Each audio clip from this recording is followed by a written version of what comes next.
Hey guys, in this video, we will see how to create an open Web3 wallet in Binance.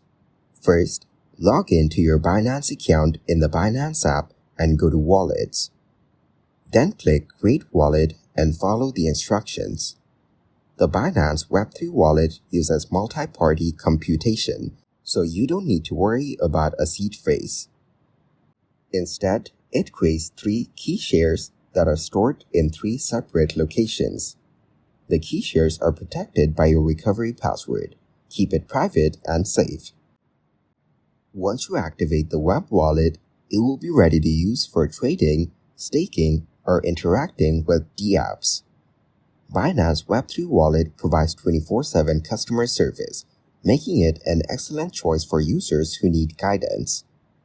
Thank you guys so much for watching. I hope you got some value. See you in the next one.